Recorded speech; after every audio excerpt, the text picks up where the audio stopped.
Hello everybody.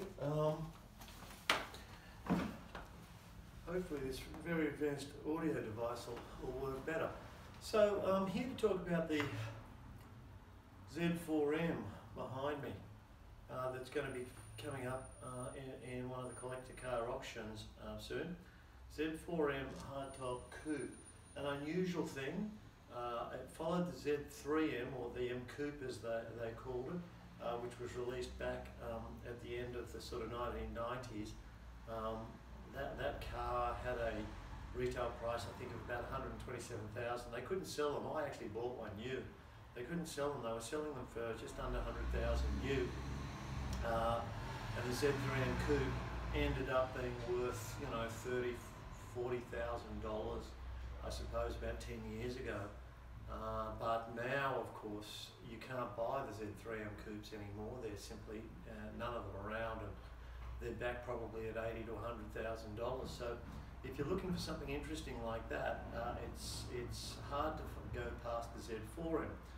I started looking at them in about 2015, about 5 years ago. And again, there was quite a few available at the time, and their price was sort of in the 30s. And a super interesting car, because it has the engine out of the M3 CSL, actually, the S54 engine. Latest sort of normally aspirated engines, I think, out there. So the real attraction of the Z4M is the driving experience. It's not like the modern cars with automatic gearboxes and paddle shift and turbocharged engines. It's one of the throwback cars that normally aspirated manual gearbox, very big engine, very small car, very lightweight, and essentially dangerous to drive. I remember when I got my first one, I thought you didn't need car insurance, you needed life insurance. And it's really got that feeling of driving a motorbike.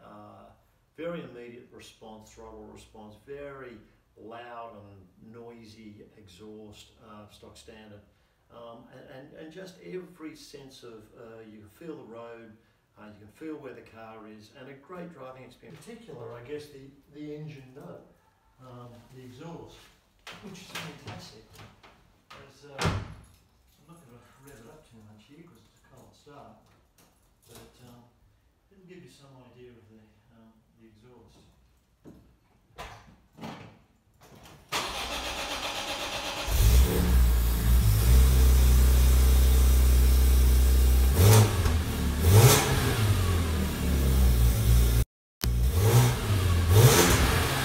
Puppy's not all that excited about the car review, but we'll press on regardless.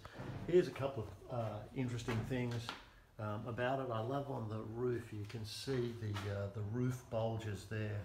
And a lot of people sort of compare this to the M3s, but my view is that firstly, there's too many M3s. Everyone's got an M3, so it doesn't show a great deal of imagination getting one. Not that they're not a great car, they're a great car.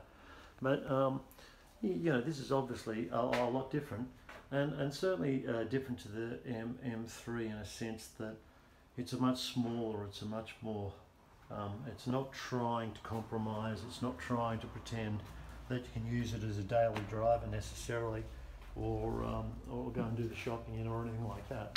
This thing's a much rarer and much more interesting car, I think, to drive, to own and to drive. The real reason, of course, you own these cars is to do trips, and this one did the Great Ocean Road a year or so ago down from Victoria towards South Australia. What a magnificent drive, and what a great car to do it in. Fantastic. As I said, it's for sale now on Collector Garage. The interior is immaculate.